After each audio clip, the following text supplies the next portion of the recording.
Hey, what's going on, guys? This is AndrewChicken, and welcome back to another video. Today we have the Street Style World Tour PTS Notes, and this update is a bit of a doozy, and there is a lot of really good stuff in here that a lot of people, including myself, have been asking for. So, let's jump right in. So, first of all, let's talk about the event passes that are coming in this update. That's right, there are two. We're getting the OG Street Style event pass back for anyone who missed it the first time around, and then we're also getting the new Street Style event pass, which contains the two skins for the new champions here, as you have seen teased about all throughout social media this week. So the original Street Style is literally just a remake of the first Street Style event, with all the cosmetics earnable from it back in the day, including Ying, Maeve, Sky, and Ash's skins. And then there's also this new event pass featuring skins for Tyra and Seris. Yeah, this is Seris back here with the pigtails. A lot of people thought it was Eevee. I hoped it was Eevee. No, it's Seris. Yeah. Evil Mojo needs to make money, so they're printing skins for the most popular champions again. Fair enough, I guess. And yeah, it's a full street style sort of fashion here, and it's very, very cool. Next up, we have a lot of quality of life updates regarding different aspects of the game. First up, there is the ability for controller players to finally go back and use the legacy VGS options just like the PC players can. They reworked the VGS system quite a few years ago, and yeah, when they did that, they got rid of the legacy version of the VGS for controller players, and some people preferred that, and some people like the option to access additional voice lines that aren't available in the standard version of VGS. So now, if you're a controller player who has missed the legacy options, you can use those once again, which is very, very cool. Also, they have reworked how XP is working in this game. So Event Pass XP is basically, you're going to have 1,000,000 XP per level now. It's just standard, each level costs the same, 1,000,000 XP, and it'll actually be quicker to work your way through the tiers than it has been in the past several passes. So it should be a bit easier to grind your event pass. It's just going to be much more standardized now. And then there's also account level XP changes. Quests will award account XP alongside event pass XP, which is pretty nice. And it'll also help people early on get more gold from levels a bit quicker, because you do get gold from leveling up your account. And yeah, that is very nice for new players. Again, another great change for the new player experience. And then finally, this is something I've really wanted back, and I think a lot of people have wanted back. They're bringing 3D lobbies back to the game. You guys remember back in the day how polished and cool the game looked with those 3D lobbies? I'll put some pictures up on the screen. It was a far cry from the 2D stuff that we've had for a very long time now.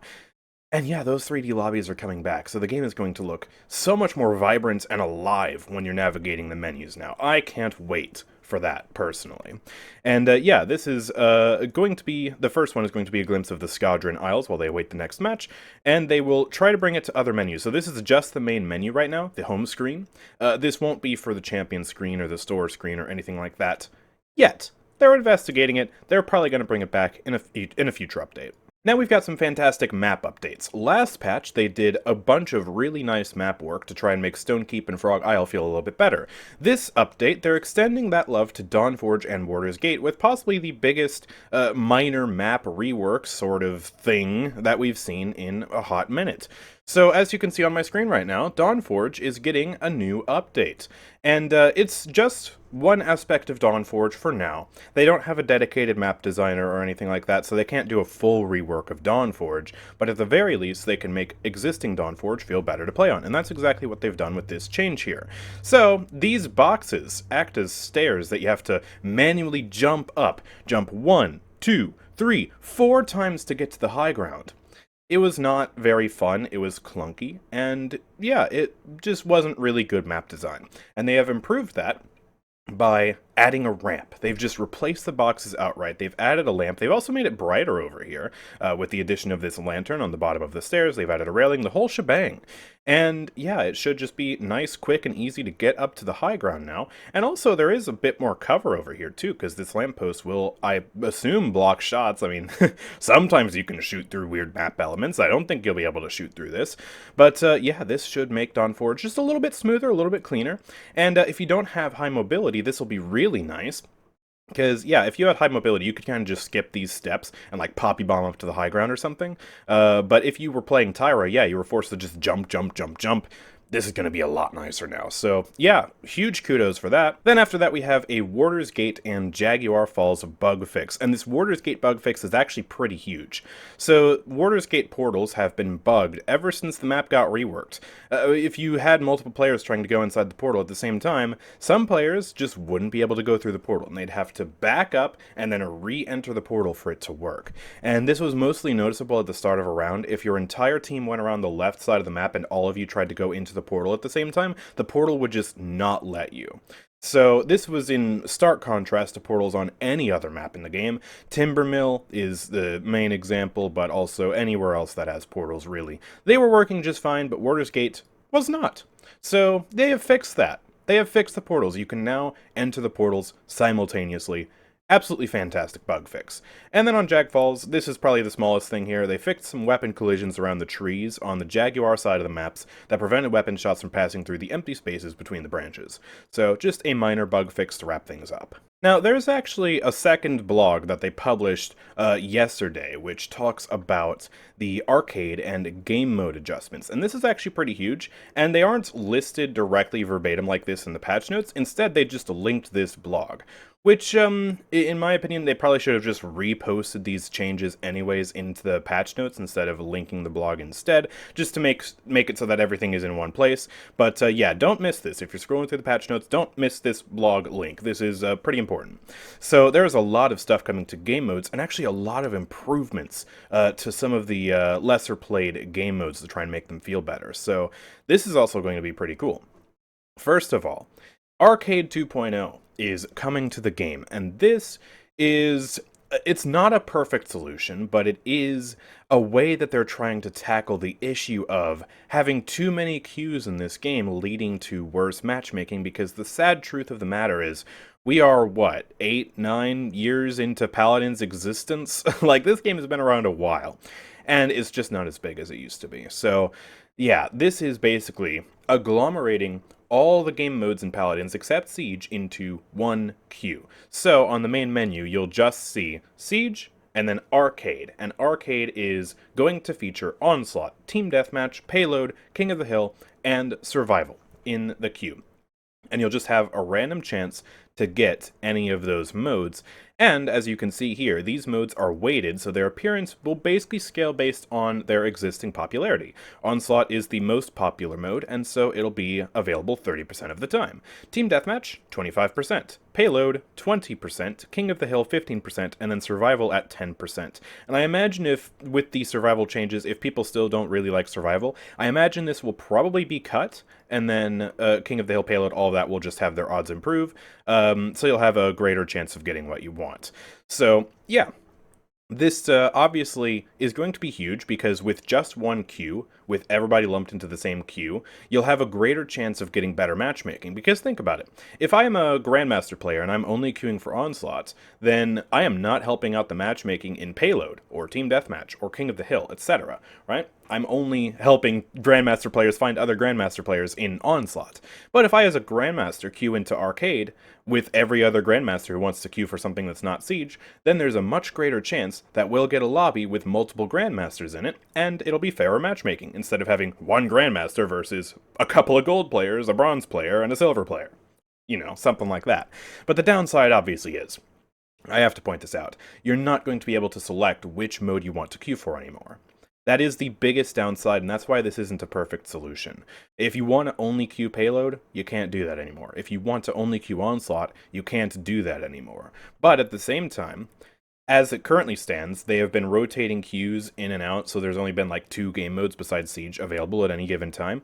This will allow every game mode to be playable at the same time, which is another benefit. They weren't able to do that because it would just split the player base into too many queues and the matchmaking would just be terrible. So if this works to improve the matchmaking, this will be fantastic. If not, I guess it's back to the drawing board, but I personally have advocated for this solution in the past, and I hope it'll be good. And also one last note when it comes to Arcade. Yes, Arcade has existed in the game already as a limited time mode. Yes, it's had terrible matchmaking. but that's because it's a limited time mode that's existed alongside these other queues that were far more popular. So the reason matchmaking was bad was because nobody was playing it, because the dedicated Onslaught and Team Deathmatch queues still existed. With those gone, everyone's just going to queue for arcade, and the matchmaking should improve. And if it doesn't, I don't know. I don't know, man. But yeah, that is the new way that the other modes, the other core modes will be played besides Siege. And again, Siege will just have its own dedicated queue because it is by far, like, vastly more popular than every other game mode in Paladins. So now let's talk about a bunch of improvements and other smaller changes that they've made to the different modes. So, Arcade will be compatible with all the quests and rewards normally associated with the casual queue, such as Daily Queue Bonus, Trials of the Realm, and any other stuff that might be affected by game mode specific things. So they will indeed be updating the Trials and the Daily Queues, you don't have to worry about that. Also, yeah, Onslaught and Arcade. I guess I'll just skip around a little bit. Onslaught is having a new sort of matchmaking priority, where the queues will prioritize matching parties of 3 or less with each other, and then parties of 4 or 5 will be prioritized towards other parties. So, if you're queuing in a 5 stack, the game will try harder to put you up against another 5 stack, instead of a 5 stack versus 2 players and then just a bunch of solo queues, right? Because if you are in a 5 stack, it is an unfair advantage because you are able to communicate with your team better, you're able to strategize better. It's most of the time it's an advantage. So they are trying to improve the matchmaking even further in Onslaught and Arcade by making it so that stacks play against other stacks. And if for some reason there aren't enough 5 stacks queuing in Arcade, if you're spending too long in the queue, the restriction will be dropped and you'll be placed against other people. So yeah, you might see longer queue times if you are in a 5 stack this update in Arcade, but at the same time, maybe not. I don't know. With everyone queuing in the same queue, maybe it'll balance out. But then, yeah, let's talk about Siege real quick. They are adding Stonekeep Day back into the pool, and then Stonekeep's odds are normalized now. So all 3 of the Stonekeeps will have an equal chance of appearing, and the 3 of them combined have the same chance as 1 map appearing. So all 3 of the Stonekeeps have the same chance as Timbermill appearing, for example. And then, yeah, the classic Stonekeep has a 33% chance, Stonekeep Day, Stonekeep Night all have a 33% chance of being the map you play on if you do get Stonekeep. Now we've got some very spicy changes to help improve payload and survival. These are actually so nice. So first of all, let's talk about payload. This is something I've been asking for pretty much ever since Payload came out, and I first experienced the 7-minute spawn camp. You guys, if you've played Payload, you know at least 1 or 2 matches you've played where either you are getting spawn camped for 7 minutes, or you are spawn camping someone else for 7 minutes. And that's because if you do happen to get bad matchmaking, yeah, there's a chance that if you are defending first and you are on the superior team, the enemies will just be trying to push for 7 minutes and they won't be able to, and it'll feel really bad, it'll feel like a deadlock, people will leave the game, it's awful.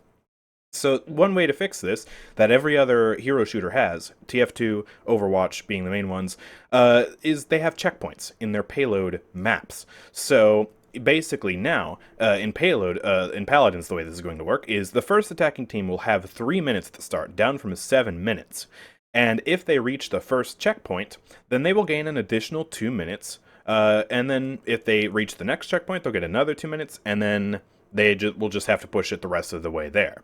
And then the second attacking team will also start with 3 minutes, then gain a scaling amount of time back based on how quickly Team 1 finished their push.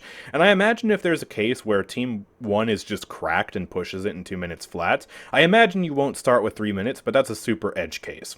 So yeah, this is this is going to be very, very good, because no longer will you be spawn camping for 7 minutes. If the attacking team is just completely inadequate and they're not able to push the payload, they only have 3 minutes to try, and if they can't do it, then they can't do it, and then it's time for Team 2 to push. And it should speed up those more imbalanced matches of payload, and it should make the pacing just so much better. So this is going to be really nice. And if you're wondering where the checkpoints are, they've actually been in plain sight the whole time, because Payload used to have checkpoints. When they brought it back, it didn't have checkpoints, but they managed to basically just revitalize the system. And if you look on the Payload track, about a third of the way through, you'll see on the ground like a stone brick with like some red lights on it or something like that. That's a checkpoint. There's two of them on the Payload track, and then the third one is at the very end of the track when you're, pushing it in 100% of the way. Those are the checkpoints. So, yeah, that's where you're going to get your additional 2 minutes. So just pay attention to that, try and push it to the checkpoints. This is an absolutely fantastic change, and I'm so happy they've done it. They've also improved survival by generally improving the pacing, and they also added support for anti-healing scaling throughout the match, 5% every 20 seconds. I believe this is the same scaling as Team Deathmatch, and you now have only 15 seconds between rounds instead of 30 seconds, cut in half to drastically improve the pacing. They have decreased the timer for initial fog spawn from 15 to 10 seconds, so the fog's going to start faster, it's going to ramp up faster, and it'll also start closer as opposed to farther. So generally making this a much more fast-paced mode, which is good because if you die, you're dead. You don't get a respawn, and you don't want to have to spend a minute, 2 minutes, something like that, just spectating everyone else. And then waiting an additional 30 seconds in spawn, doing nothing because it took you 5 seconds to buy your items. So, very, very good. I still don't know how much I'll enjoy survival because, to be honest, it is my least favorite of the core modes. But hey, maybe it'll be good, and maybe people will like it enough to actually keep it in arcade. It is still just a 10% chance in arcade to get survival, though, so very, very low ranking. Speaking of rankings, we have a ranked, and we have an adjustment to the ranked level requirement and also the map pool. So the ranked level requirement is going up from 20 to 35. That is a very, very big jump in the requirement to play ranked. But this is because of a number of reasons. First of all, if you're a new player, this is actually a good thing. Keeping you out of ranked for a longer amount of time means you have more time to actually learn what the heck is going on in Paladins Champions of the Realm. It gives you more time to unlock champions, which is very important for ranked. It gives you more time to get your footing before you try and play the most competitive mode in Paladins. So that's good, first of all. Second of all, when it comes to Smurfs and cheaters, this is also a larger barrier of entry to make it so that those people can get banned before they actually end up entering ranked. And it'll generally dissuade those people because they're going to have to spend way longer actually leveling up an account before they can go troll ranked games. So this is also a countermeasure for that too, which is very good. But then after that, we do have the map pool frequency changes. So we now have high frequency maps and normal frequency maps, and some maps are still not here. So the high frequency maps are going to be Serpent Beach, Stonekeep Classic, and Stonekeep Night. So you're going to see a lot of these. And yes, I did say Stonekeep Classic. They're bringing the original Stonekeep, everyone's favorite map in Paladins, back into ranked. That's what I'm talking about, man. That is a massive W. I don't think there's a single person who's going to be sad about that change. Because even if you think the Stonekeep Night or Stonekeep Day is pretty, Stonekeep Classic is just better to play on. It just feels so much better to play on. So that is a massive, massive W. And then the normal frequency maps are Ascension Peak, Bazaar, Bright Marsh, Frog Isle, Jag Falls, Ice Mines, Splitstone Quarry, and Warder's Gate. So no Fish Market, no Timber Mill. Man, I miss Timber Mill. I am the one Timber Mill enjoyer. That's a little unfortunate for me, I guess, but pretty solid map pool. And yeah, I guess they'll still continue to shift in maps whenever they need to. Finally, wave defense. They're doing some optimization work, and they're still working on wave defense. They're also looking into champion difficulty not providing the quest reward. That's why you haven't seen that rotate back in through the limited time modes, because it just hasn't really been working. So they're trying to fix that before they actually re-enable it.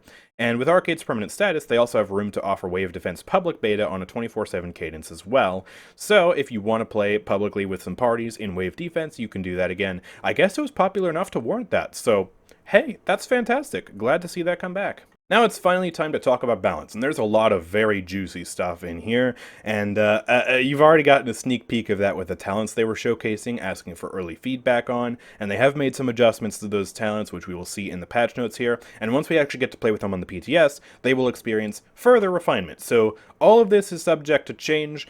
Give your feedback on the PTS, play the PTS, it should be live a few hours after this video goes out. So, let's talk about aim assist. This is getting changed. They have reduced maximum general magnetism by 20% and reduced gyro aim assist sensitivity by 20%. So pretty big cuts to the sensitivity. They've also added magnetism to the following champions: Ashe, Bomb King, Cassie, Dredge, Drogos, Eevee, Inara, Maeve, Makoa, Maldamba, Pip, Seris, Shaolin, Vatu, Vora, and Willo. Apparently, some projectile champions had magnetism, but others didn't. And so they've rectified that by adding the magnetism to these champions, apparently. It's a large inconsistency and oversight. And also, they have reduced bullet magnetism by a further 25% on, well, the usual suspects. Koga, Lex, Talus, Tyra, Viktor, and Vivian. Yeah. Okay. Good. I mean, even if you're a controller player, you can probably agree that's a sensible change. These characters, oh, they're so not fun to fight against when you have a PC player with 300 FPS going crazy on the max aim assist. Oh man, that's not good. So yeah, a bunch of aim assist changes, adding aim assist to a bunch of characters that previously didn't have it, and also reducing the general magnetism across the board, further trying to adjust controller to make it fair for everyone involved. Now we get to the champion balance, and this is where things get spooky. So, Azaan is getting some buffs, and apparently, according to the devs, he hasn't been doing that hot as far as tanks are concerned, which is news to me, because I always assumed he was a pretty strong off-tank. When I play him, he certainly feels strong, but maybe that's a reverse skill issue where I'm so good at the champion that he feels strong when he's not in a general sense. I don't know. Pat myself on the back, huh? But, yeah, he's getting just some slight buffs, and then also a rework to Eternal. That's important. They changed the talent they're reworking. A lot of people were very frustrated when they saw the initial talent rework. A, because the talent doesn't seem that exciting, and it still doesn't seem that exciting to me. But B, because they were reworking Persistence and not Eternal. So, they just swapped it over. We're still going to have the boring Persistence, and now we're going to have the boring Eternal, but the Eternal that also doesn't sabotage you by making you do less damage. So, yeah, this is basically, the Eternal is being reworked too. After you take 2500 damage, cleanse all crowd control from yourself, and heal for 800 over 2.5 seconds. So it's going to be inconsistent to proc, and it'll just be some slight healing. And it's not true healing either, so this will fall off super, super hard in late game. We're going to test it out. Make sure you play it on the PTS, give your feedback.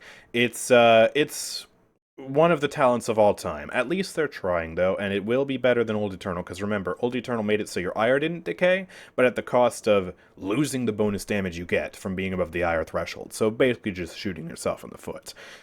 And then, yeah, general changes. He has slightly more health, 4,250 up to 4,500 now, and also 1 second of cooldown reduction on all of his abilities. Sanctuary, Conviction, Retribution, all 1 second faster now, which is going to be nice. And this is also an indirect buff to Tempering, because remember, Tempering scales its cooldown penalty by a percentage of the initial cooldown. So because these are going down, the penalty from Tempering is also slightly going down. So Tempering will be more viable this patch as well. So yeah, pretty cool, I guess. I mean, I guess I'll just continue to pop off on Tempering even harder than I did last patch. Thanks, Evil Mojo. Now we have two objectively good changes. Objectively based, and also two changes that I verbatim asked for. There's a bit of Mr. Paladin's influence on this. It's kind of it's uncanny. It's it feels a little weird seeing changes I directly asked for in the patch notes. But look at this. Gotta Bounce for Betty La Bamba has removed its movement speed penalty. Gotta Bounce gave you cooldown reduction on Explosive Personality at the cost of permanently being slowed by 15%. Which just was not fun, and also was not necessary. And also, at the moment, Betty La Bamba is not a super great champion. So this is a nice buff, it's a sensible buff, and now Gotta Bounce is better than it's ever been. That is fantastic. And next... Oh boy, I wonder if I'm going to regret this by pushing for this so hard. This is the most sensible Bomb King nerf you could possibly ask for. Up until this point, Poppy Bomb has never been affected by cripples. That's right, the guy who can do crazy rollouts across the map with royal subjects, if you're correct at the game like me. Yeah, he wasn't able to be crippled, so if you put Treacherous Ground and Nara on him, or you hit him with a Grove or Cripple Axe or anything like that, he could still just pop you away. No more. No longer is that the case. Poppy Bomb is reclassified as a movement ability and is now affected by cripples. I directly asked for this. I sabotaged my own Bomb King, because, to be honest, he has been a ridiculously strong champion for a very long time now. And, yeah, this is a good way to hamper his power and make it so he has more counterplay without killing the champion or really destroying his strength in any way. And this is just going to bring him in line with every other champion in the game. Like, this is absolutely fantastic stuff. So, yeah, 2 changes I have absolutely no complaints about. In fact, I am so happy they're added, and yeah, this is exactly what I wanted, so yay. Next we have Caspian. This is going to be a little goofy. First of all, you'll notice something's missing. If you saw the talent preview from last week, earlier this week, I forget when it released, there was a talent for Caspian that gave him the ability, it basically was an It's Got Some Heft Rework, it gave him the ability to, if he was behind an enemy, deal more damage to them, and also sap their ultimate charge.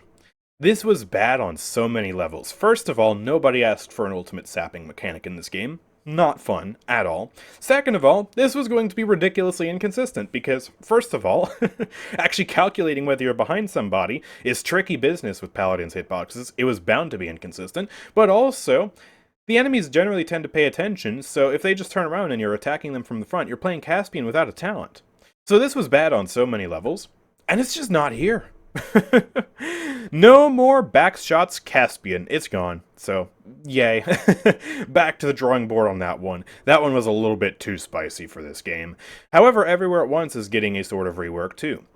So the cooldown is going from 5 seconds permanently to 8 seconds, but affected by cooldown reduction items and cards, such as the card that gives him cooldown reduction for each enemy he slashes through, and also, obviously, Chronos. So, there is a potential for you to get this cooldown to way lower than 5 seconds if you play your cards right. And also, it gives him an additional charge on Deadly Momentum. Very cool. And it'll also heal Caspian on for 200 health after hitting an enemy with a dash portion of the ability. No longer grants momentum stacks on hit, so a bit of a shift there. Honestly, I don't know much about enough about Caspian to tell you if this going away is going to be a problem, but it looks like Everywhere at Once is getting a heck of a lot more mobility. That additional charge is going to be nice, and the fact that it's affected by cooldown reduction means you can now actually use one of the cards for it that previously you weren't able to use, and yeah, he should be zooming around the realm now, so that looks like a very good change to me. Next, we have 2 more objectively fantastic changes, and yeah, let's just get into it. Cassie. Blast Shot Poison is gone. They did it. They got rid of it. Oh, thank goodness. Yeah, listen. I respect them for trying it. It was an interesting idea to give her more damage and try and boost her up in the meta without giving her more burst. But it ended up being way too problematic for the character, way too annoying to fight against, it made her way too strong, and so they're going back to the drawing board, and honestly, she still has the other buffs. She still has the buff where she gets her ammo back on her ultimate. She still has the slow on disengage. So she's still going to be, I think, in a pretty solid state, but she's not going to be nearly as strong as she was last patch. Thank goodness for that. She was so annoying with this. And then also, Corvus' ultimate, one of the weakest ultimates in Paladins, is gaining an additional effect. So Entropic Breach normally just slows and deals damage, percent-based damage to enemies. It's like a glorified Firebomb from Tyra, except it actually does less damage than the Firebomb, and it's also pretty easy to escape. It now has a reason for some people to want to stay inside of it, because Entropic Breach will now heal allies for 15% of max health on initial target and 6.25% every half a second they remain in the area. So basically the same scaling as the damage, except it's now healing for your allies. So you can pop this on the objective and your tanks will actually want to stay inside of it, and it'll give him a lot of extra healing. So Entropic Breach went from probably a D or even F tier ultimate to something that's actually usable for a good purpose. And yeah, I'm super excited to see how this feels to play with. This looks like a massive buff, and one that's actually going to end up being fair and fun to play with too. Grover is getting some buffs and also a rework to Rampant Blooming. So his Blossom is going up from 70 passive healing to 80 passive healing. That's just the constant aura that exists as long as Grover's alive. And then the initial burst heal is going from 500 up to 600. So that's fantastic. They nerfed Grover way, way, way too hard. and this is going to bring him back up to the base values before keywords got removed. So if you played Ferocity with keywords, this is what the Blossom was doing, I'm pretty sure. That's nice. However, it might not be enough, and the reason I say that is because Rampant Blooming is gone. So that second form of healing that he had no longer exists. It's getting replaced with a talent called Wisps of Sylvanas, which makes it so that Blossom's passive aura now provides 15% movement speed. So kind of bringing Lucio into Paladins on Grover. Very, very cool. It looks like a fun talent, but yeah, you're going to lose out on a lot of healing because Rampant Blooming is gone. So they might need to adjust Blossom even further. Grover's going to be one of those supports where you really want to test him on the PTS and make sure his healing is feeling okay. Because you can still scale this up with Rejuvenate. This is going to be very nice with Rejuvenate, I think. And yeah, it is still Grover. It is still very easy healing to do. It's a very powerful area healing. So we'll just have to see. We'll have to see how this feels, but that is something to keep an eye on. And then finally, Whirlwind, his ultimate, now provides a 25% movement speed boost to for 4 seconds to allies affected. So, yeah, you're able to power up your team, make them go in a little bit faster. This is to allow the ultimate to do something in late game, because, to be honest, if you Grover ult under 90% cauterize, it doesn't really do much, which is very sad. So, yeah, this is going to give an additional effect, should make it feel a little bit better. Now let's talk about Kasumi, a champion that's been very annoying for me recently because of one person in particular. You know who you are. She is getting some buffs, so her base movement speed is actually getting buffed from 355 to 370. Interesting change, going to scale very nicely with Nimble, I'm sure. And also, Spirit Traps are getting some buffs, so the initial reveal distance and full reveal distance are going down from 100 to 40 units and then 40 to 20 units. So remember, the Spirit Traps are supposed to be invisible. Like, they're supposed to be invisible unless you get close to them. But honestly, I thought they removed that because they didn't remove it. It's just the initial reveal distance was so long that you could always see the Spirit Traps. So it didn't really make them much of a trap. And yeah, they've also buffed the damage from 100 to 200. So they're trying to make this ability, which in my opinion feels really lackluster, a bit more powerful. So that's pretty good, I guess. The thing I'm worried about, though, Savage Tear is getting a buff. Increased bonus damage per stack of curse from 20% to 30%. This is a big deal. This is per stack. So if you have 5 stacks, it's going to go from 100% increased damage to 150% increased damage. Oh my god. Kasumi burst meta? Oh, that sounds very spooky. I'm not sure if that's a good change. Oh boy. Anyways, moving swiftly on, we have some Kinessa changes, and we are going to see one of the talents get some changes that was teased earlier, like I already said, with so many other talents already. So, yeah, her sniper rifle is actually getting a slight buff. They've decreased the charge time from 1.2 seconds to 1.1 seconds. This is in the middle of the original charge time of 1 second and the slower charge time of 1.2 seconds, which I actually suggested. Apparently they felt it was too weak, so they're buffing that. And then Crystalline Battery. This is the new talent that's replacing Octopressor. And this was a little bit of a controversial talent. When I made my original video, I actually missed a part where they said that when the Oppressor Mines were going to target you, they would still deal damage to you. So you would take self-damage to amp up your Carbine. That was not good. And yeah, XSTB actually caught that. I was watching his video when I realized, oh my gosh, this talent is like 10 times worse than I thought it would be. And this still might be a little bit goofy, but they have definitely fixed that problem, that's for sure. So Oppressor Mines now target you to supercharge you, healing you for 25 every 0.2 seconds. So instead of damaging you for that rate, it's healing you for that rate. And it'll provide 100% increased jump height. That's something new and interesting, I guess. And then Carbine Mode also gains 15% damage while supercharged. If you paid attention to the original talent, you'll notice it no longer grants a fire rate increase. So it's going to be doing less damage than the talent originally was going to do, but it does provide these extra buffs. So it'll be a goofy Kinessa playstyle. I'm still not quite sure how I feel about this. Oh boy, it's Koga. One of the most controversial flanks in Paladins these days, and the most controversial character in the Talents Showcase blog that they made, because bullet time was insane. They have nerfed that a little bit, but before we actually get into these changes, I want to remind you, Koga's power when it comes to aim assist is going to be drastically reduced this update. Earlier I was talking about the aim assist changes. Koga is going to be getting drastically reduced aim assist this patch. So just want to preface these changes by saying that up first. But yeah, Adrenaline Junkie is going into base kit at a slightly weaker level. So, Koga will now regenerate 1 stamina for every 100 damage his submachine guns deal to health. So you're not able to farm damage off of shields or deployables. And yeah, this is slightly weaker. I want to say Adrenaline Junkie is 80 damage, and this is 100 damage. So, slightly weaker in that regard. And they've also, to compensate for this being in base kit, they have decreased the passive stamina regen by quite a bit, from 9 stamina per second down to 6 stamina per second. So you're going to need to actually focus more on hitting your submachine guns and dealing damage to regenerate your stamina more actively. This is kind of in a similar vein to what they did with Sati a few months ago. So, yeah, and overall this is going to be a lot less stamina regeneration than Adrenaline Junkie currently is, but this is in base kit, meaning you can stack this with Dragon Fangs, Blood Reaper, anything like that. And also, Hellkite Claws have gotten a nerf. This is actually very sensible. They still do 650 damage, they still pierce, but each subsequent pierce now deals 30% less damage down to a minimum of 200. So it's kind of the inverse of Scorch. It still gives him really good area damage, but it's going to be a lot weaker this patch, especially if you're hitting like 3 or 4 targets at once. Dragon Stance has also gotten its movement speed bonus removed, and this has been turned into a card. And they basically have replaced Swift Hands with Swift Feet. I really think they should rename this. It's, yeah, reworked to while in Dragon Stance gain up to 15% movement speed. But then they have reduced the time to enter Dragon Stance and reduced the time to exit Dragon Stance. So they basically put Swift Hands, the original version, which reduced the speed, or increased the speed at which you swap stances, they've put that into base kit now.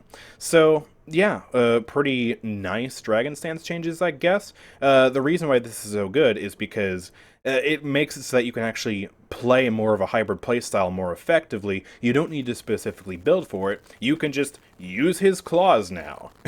You can use the other half of his kit without needing to put 5 points into a loadout card to make it feel smooth. So I think that's good. It's in a similar vein to something they did years ago with Imani, where they put the cooldown reduction card of Elemental Switch at base kit. So very nice in my opinion. And then, yeah, the talent, the star of the show that has scared a lot of people. This has been drastically nerfed from what was originally teased. Originally, it was going to increase your fire rate, movement speed, and reload speed by 30% for 4 seconds. Whoa! That was disgusting. This is much more muted and tame.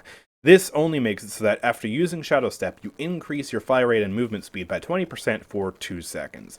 So they cut the uptime in half, and they cut the buff down by a third, from 30% to 20%, and yeah, it no longer affects your reload speed, so you're going to have to max out Deft Hands 3 to make up for the fact that you're churning out bullets at a 20% increased fire rate. So yeah, we'll have to test this, make sure it's not too strong on a PTS, you guys know the drill. Next, let's move on to Lillith. So she's getting just a bunch of buffs across the board, and also a new talent too. So, increased blood health from 2500 to 2600. Swarm duration up from 5.75 seconds to 6 seconds. I guess just standardizing that. Blood cost reduced from 350 to 650 down to 325 to 600. So that's nice. Generally more efficient blood health usage. Deathwings also blood cost reduced from 280 to 250. Now here's where the more interesting changes happen to her talents. So first of all, Maelstrom of Carnage is just getting some buffs. They increase the blood cost reduction from 25% to 40%, that's pretty massive, and increase the radius bonus from 30% to 40%. So if you're playing damage Lillith, you won't be killing yourself as hard, and you'll have more room to actually get the enemies in your swarm. Very cool. Curse of the Court, however, is getting yet another rework, and this rework is actually going to be a good talent. They finally figured out how to make a good talent for Lillith. Oh my gosh, this is going to be effective, and it won't shoot yourself in the foot. Ah! So, Blood Hex allies ignore damage resistance up to 10%, and you heal an additional 250 blood health when a Blood Hexed ally eliminates an enemy. So, yeah, that is going to be pretty strong versus specific comps. This isn't a talent you're going to want to run all the time. It doesn't really benefit your healing output at all, which she doesn't really need a talent to do that anyways. Most people play Murderous Intent anyways if they're healing. And yeah, this will be really good versus champions like Inara, Yagharoth, anyone with powerful DR cards like Vora and Makoa. So if you're up against those champions, this will be a good talent, but if you're up against, like, Viktor, probably not. And, yeah, you'll also notice they removed the extra ultimate generation that was teased originally. They didn't want to encroach on Ray's niche that much, they decided, so Ray is still going to be the only support that can provide ultimate charge at this time. We have another change I asked for verbatim. Street Justice now provides a 20% increased ultimate charge rate. Should have been there from the start, honestly, because the talent only provides you any sort of benefit during your ult, and yeah, it actually would have less ultimate charge rate than her other two talents, because the other two talents did more damage, and by doing more damage, they would build her ult quicker. So now, this will make it so she charges her ultimate actually faster than those other two talents by default, and you can still buy morale boost on top of that. So they're trying to make the Street Justice rework a little bit more viable. This is a great change. They're also giving Maldamba the tiniest slap on the wrist I've ever seen. So Maldamba is the meta support right now, in high elo at least. I can't speak for gold. He is everywhere. He is the most popular support. He is banned like crazy. He has an excellent win rate. And this champion is, all they're doing is reducing the cooldown forgiveness on missing a target by half a second. So, if you miss, you're going to have less of a window of opportunity to actually retarget and heal your teammate properly this time. So, that's it. I really wish they would just nerf or revert the cooldown buff they gave in the first place, set it back up to 3 seconds on Mending Spirits. Currently it's 2.5. I think that's way too strong. But yeah, you do you, Evil Mojo. You do you with the Maldamba changes. Here's another excellent Nyx change, and this is actually something I floated a few times on different various streams. And yeah, this is something that I think is going to make her a lot less annoying to play against. Royal Presence. Well, if you just read the first line, it's getting a flat buff. Yippee! Increase the dot from 0.175% to 0.2% of the enemy's max health. Oh my gosh, why are they buffing the strongest main tank in the game? Well, they removed the poison lingering after targets exit the effect aura. So no longer will Nyx be permanently putting enemies in combat. You won't be able to out-of-combat heal because you have a poison on you for 6 seconds after leaving the radius of the aura. Oh, that's gone. Now, this damage is only applied if you're actually in the aura. Now, if you want to utilize this damage, this is going to make Nyx even more dependent on the aura radius card. Yeah, it's ultimately, I think, going to end up being a slight nerf to this character, and one that makes her definitely more potent up close if you can consistently get someone in the range, but overall it's going to make her a lot less oppressive with that annoying poison that everyone doesn't like fighting against. So she's still going to be very strong, and she's going to be a heck of a lot less annoying. I think this is fantastic. Let me know what you think about it in the comment section down below.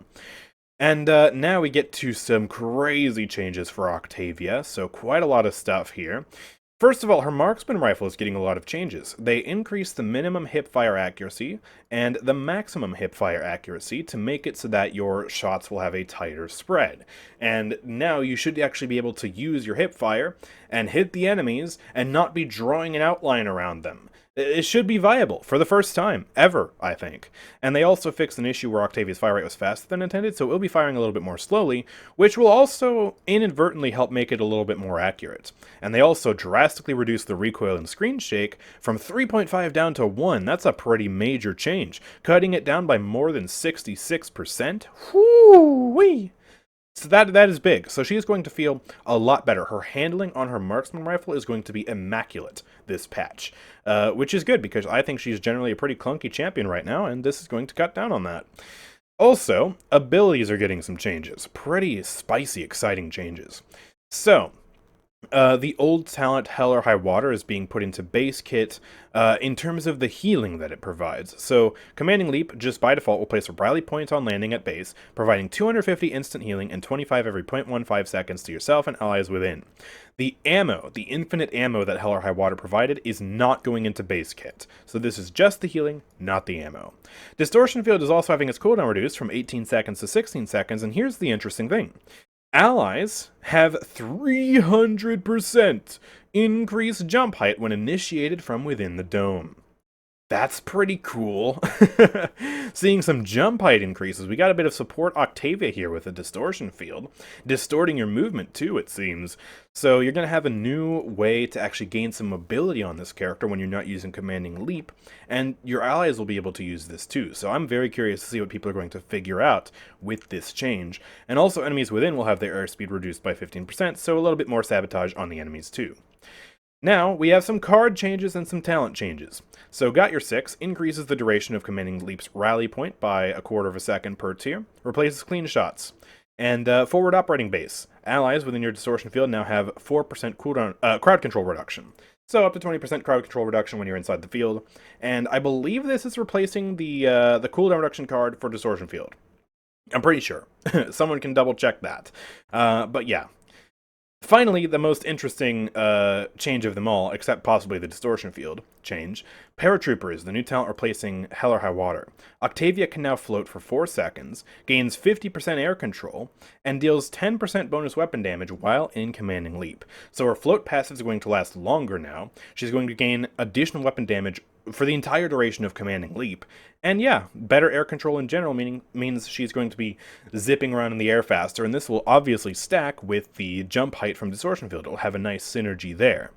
So this sounds very strong, but you do have to bear in mind, when she's floating in the air, most of the time she doesn't have cover. She can Commanding Leap into the sky, get a great vantage point, but she can't dodge, and there's not really cover in the air, so she's going to dish out a lot of damage, but she's going to put herself at risk while doing it. It's a risk-reward type thing. We'll see how it plays out. There is potential for it to be too strong, but it might also be perfectly balanced. Overall, these changes seem like they're trying to make Octavia a lot more fun, a lot less clunky, and yeah, this looks exciting. It looks fun to try. Which is something I'm not normally used to saying about Octavia. Here's another change that a lot of people have really asked for and wanted for Ruckus. Advance, his dash, by default, in base kit, can now be fired while stationary to go upwards. You can have vertical mobility in base kit now. This is such a massive change for this character. Instantly makes his other two talents much more viable. And to compensate for that, they have done some other changes here. Aerial Assault is basically just, Advance now has 3 charges. Very simple talent, and Aerial Assault is effectively the exact same as it was last patch. No difference there. Flux Generator, however, to compensate for this additional power, has actually had a preemptive nerf, where the bonus shielding is going from 1500 down to 1000, so less tanky on the Flux Gen. But I think that's very reasonable because, yeah, you are able to have vertical mobility on Flux Generator now, and now we're really going to see a struggle, a tussle, a fight, a brawl between Aerial Assault and Flux Generator to see which one is the best talent. Do you actually really need 3 charges of Advance with the vertical mobility and base kit, or is the shield actually that strong that it can be his best talent now in most circumstances? We'll see. I still think Rocket Barrage is going to be on the weak side because it doesn't really do much apart from make your rockets have more area of effect. Compared to what Flux Generator and Aerial Assault give you, I still think it's going to be his worst. But these two talents are now going to be closer than ever. I'll be very curious to see what Ruckus mains decide is the new meta going forward, but this is a huge change for Ruckus, fantastic change, that makes his other talents much more viable. Seris is getting some small changes. Internal Torment has an updated description to state she reveals the target to her team. I had no idea it did that. Nowhere was it stated that it did that, so I guess, yeah, it does that. Yay. And then also Forsake has gotten another change that I asked for, which is, yeah, the cooldown has gone from 3 seconds to 2.5 seconds. So now the healing cycle on Forsake is going to be the exact same as the healing cycle on her normal healing, right? 1.5 second channel, 1.5 second cooldown normally, and with Forsake it was a 3 second cooldown and a 1/2 second channel, so 3.5 second total cycle. It took longer to get the healing out, but now it's 2.5 second cooldown, 1/2 second duration, 3 seconds, just the same as for normal healing. So that's a very nice, subtle buff for Forsake, but one that's going to make it a lot more reliable. Now we have Strix Changes. Ooh boy, this is exciting. So, 2 of these changes are objectively fantastic. Roost. This card got reworked, and it was utterly trash. So they have tripled the amount it provides you. Increased charge rate bonus from 10% up to 30% per level. Fantastic. And also crack shot. This was a goofy change they did last patch. They made it so the pistol has perfect accuracy but fires 40% slower.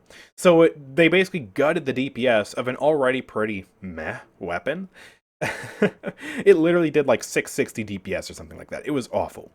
That penalty is gone. The pistol just has perfect accuracy, and that's it. Nothing more to say.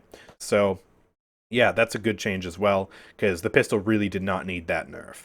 But this change up here, this is the controversial one, this is the one that's going to need some testing. When you're in stealth, if you fire your Talon rifle, you will ignore up to 10% of target's damage resistance when fired from stealth. So you can go into stealth, and then line up the perfect shot on Inara with Earthengard, and then go crack! And yeah, you'll pierce through 10% of that damage reduction, which is going to be very powerful for him. We'll see if it's too strong, but this might be a way to make Strix a little bit more reliable when the damage reduction is ramping up. Because one of the biggest ways to counter Strix is just stacking tons of damage reduction in EHP to make him take more shots to kill you, because his fire rate is so slow, and he can't fire a half-charged shot like Kinessa can. So this might be a good way to help him feel better without making him overwhelmingly strong all the time against just raw health. I really like the idea of armor piercing in this game, and if it's a successful mechanic, I'd be happy to see them expand on it. One thing I floated is, hey, what if Genos had the ability to apply armor-piercing buffs to his teammates on Astromark, kind of like a weaker version of Luminary? I don't know. Let me know what you think about that in the comment section below. Next up, though, it's 7! Oh no, Mr. Paladins, what have you done this time to 7? I haven't done anything, okay? Leave me alone. So, Burst Mode. Increase damage from 150 to 160, but they decrease the effective range, decrease the max range, and they also decrease the minimum damage after falloff from 50 to 40%. So, more impactful bursts, but you have to be a little bit closer for it. Grappling Hook. This is, interesting. They decrease the range from 140 to 110 units, so you have to be closer to a wall to cast it now. Decrease the cooldown from 14 to 12 seconds. Oh, wow. That's concerning. And increase the bull strength? What is this? So, yeah, basically what they've done here is they have put Terror into base kits at a value similar to level 3, which is said here in the commentary, Terror 3. They have reworked Terror entirely, the card is gone. This is actually another thing that I suggested over a year ago in my 7 manifesto. Put a weaker version of Terror into base kit, so that way you have a unified grapple and you can make it easier to balance the character. It took them forever, but they finally got around to it, and I think that we can all be happy about that. This is for the best. Now they'll have much more control on how far he's going with his grappling hook. You don't have this variable, sometimes it's weak, sometimes it's strong type of thing. This will make him much easier to balance going forward. And of course, we'll see on the PTS if this base pull strength is too strong, too weak, or just right. That's something for the 7 mains to test. Here's another interesting thing, though. Explosive Dodge. 7 now has a quarter second of damage immunity when he starts to roll. This is adding kind of like a Souls-like type of dodge, where you get, if you time it right, a really powerful form of damage immunity, but for a very brief window of opportunity. So if you want to dodge something big and take no damage from Bomb King's ult, or Sky's Time Bomb, or anything scary like that, you can do that if you're actually skillful enough at the champion. I think this is a pretty cool way to give him some survivability that we don't necessarily have that much of in Paladins. And yeah, I mean, this seems fun to me. It seems interesting. Bear in mind, though, this is damage immunity. This is not crowd control immunity. So you can still cripple him, you can still stun him, you can still silence him, etc., etc. And yeah, crowd control will still be a major problem for 7. But then finally, execute Article 7. Dun dun dun! Decree 77 now targets the closest enemy with laser lock on. After 0.8 seconds, your eye blasts them and deals 1,000 damage in a 20-unit radius. Anyone hit is executed if below 25% health after. And this is replacing Overcharge, so the displacement is gone. The cool laser eye is back. It always looked cool, but previously in the past the talent was absolute dog water. And this is very similar to the old talent, but the execute is the new part. And this will be interesting. 25% is quite it's one of the thresholds of all time. Because there is a potential for this to be too strong or too weak. We really just have to see. Fine-tuning this threshold, I think, is going to be key to making this talent feel good. Because, yeah, this execute happens after the 1000 damage is dealt. There's a potential that most of the time you just don't execute the target, or there's a potential that this is just like a free kill all the freaking time. It's another thing to test out. Aesthetically, it's going to be very cool. And, you know what? I'm happy that the displacement is permanently in the grave for 7. I just wish that they would actually make it so you can't target enemies anymore, because now at this point, if you target an enemy with a grappling hook, you deal 200 damage to them and you go nowhere. And nothing happens. So, like, that's pointless. Can we get rid of that? Please, please, please, please, Evil Mojo. But overall, these are much better 7 changes than what they previously cooked up in the last update and ended up scrapping after uproarious outcrying of just hatred towards those changes. And we'll see how this feels. But as Mr. Paladins, as the president of Seven's hate club, that's right, I'm back to the president of that. the fan club thing was a lie. This looks okay. This looks like they're finally going in the right direction with some of these changes. Particularly these two seem pretty interesting to me. And the new talent, it's cool, I guess. Next, we have Talus and Vatu. Actually, let's start with Talus, just briefly, and then I will bask in the glory of the Vatu changes. Alright, so Vora Charger. Decreased minimum accuracy, increased accuracy lost per shot, and reduced number of shots before accuracy decay. So in general, Vora Charger is going to be less accurate now. This is the base Vora Charger, by the way. And this is really going to be felt during overcharge, which is actually what they said here in the commentary. So you're going to have to be a bit more focused when aiming. You're going to have better accuracy on your own aim, and you'll have to control your spread a little bit more. We'll see how this feels, but in general, it's a way to kind of nerf his damage without nerfing his damage, if that makes sense. But yeah, let's look at these Vatu changes. Oh, this makes me so happy. This is... If ever there were a Mr. Paladins moment for the patch notes, this is it. I gave a list of things that they need to do to make Vatu feel better. And they did literally every single one to a T perfectly, no flaws whatsoever. My mind is blown. So they reverted the damage buff. That's fantastic, because Vatu was already an S-tier champion, and then they buffed his burst, which just... What the heck? What are you doing, guys? So they reverted that. That's step 1. That's gone. Fantastic. It's just back to the old weapon. They've also given him the reload animation cancel. They did it. They finally did it. The thing I've been pestering them for more than a year. They finally got around to figuring out how to do it. And now he's going to have a much smoother reload, kind of similar to champions like Bomb King, Eevee, etc. Other peers in his high mobility class. So you can press reload, and if you're like 60-70% through the reload, yeah, you will be able to just dash and complete the reload. Whereas before, if you dashed, even at like towards the end of the reload, you would just cancel the reload, and it felt really, really clunky. They said it's finished reloading once he's past 0.6 seconds of his reload time, so I'm pretty sure that's about a 60% through the animation you can cancel, I think is what that means. This is very, very nice. This is going to feel so smooth. It's, I guess it's technically a buff, but it's like the smallest buff ever. This isn't going to make Vatu any more S tier than he already is. This is just going to make him feel much better to play. This is a quality of life feature. So nice. But then also... they removed the DR on the dash, so no longer will enemies be penalized by shooting Vatu during his dash with less damage, right? They hit a skillful shot on his dash, you know, this fast-paced movement ability that's dodging, right? They hit a skillful shot, and then their damage is just weaker. That's gone!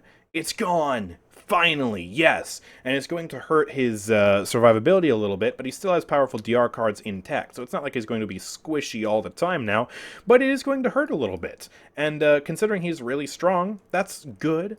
And yeah, it just turns the dash into a pure survivability from evasion thing, not a survivability from evasion and armor thing. So that is another great change. A lot of people have been asking for it. I'm so happy to see that. But then, they just keep on going!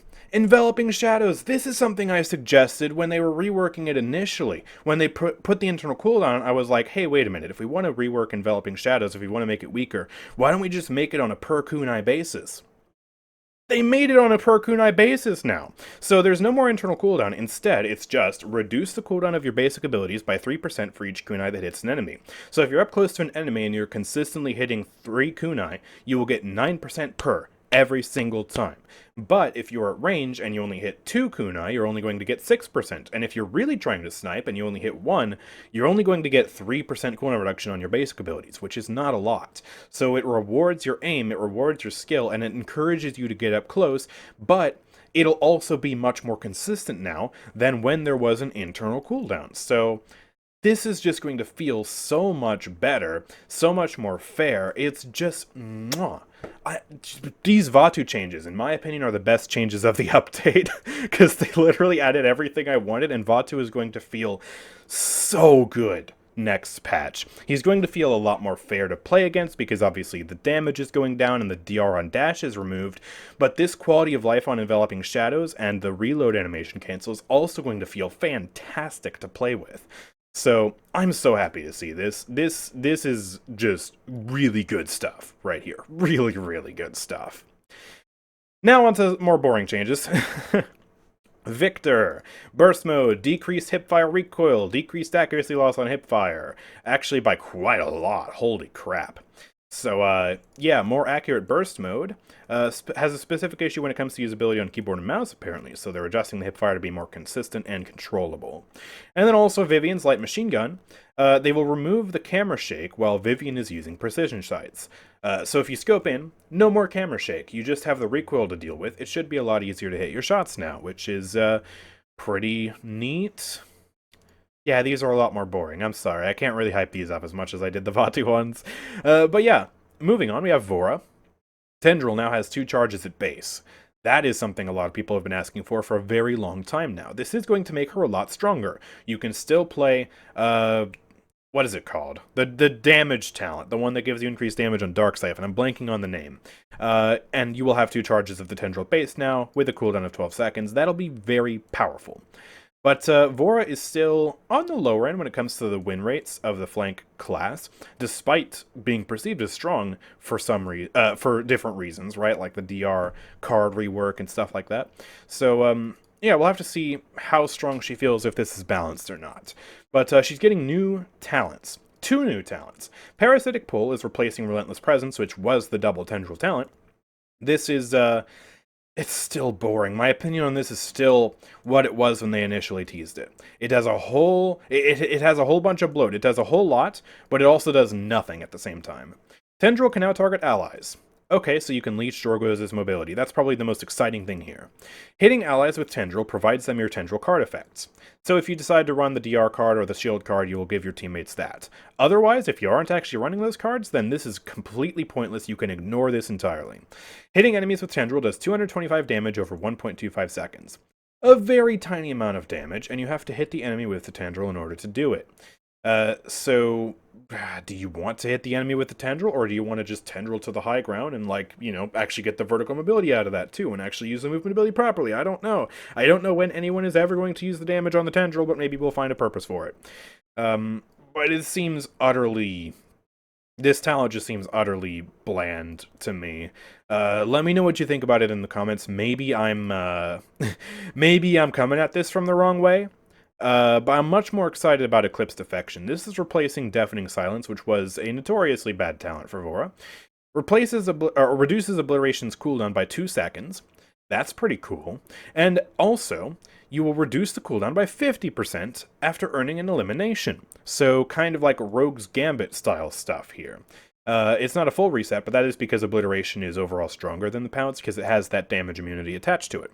When used at max darkness stacks, deal an additional 100 bonus damage. This has changed from the original preview. Originally, the preview said that it would gain an additional slow, but instead they've changed it to be much more of a finisher move. If you use it at max darkness stacks, you'll now be doing, I think it's 1,000 damage with Obliterate, which is a hefty amount of burst. So this is definitely going to be a strong talent, I think. A very exciting talent to play. Much more interesting and engaging to me than Parasitic Pull. The question is it too strong?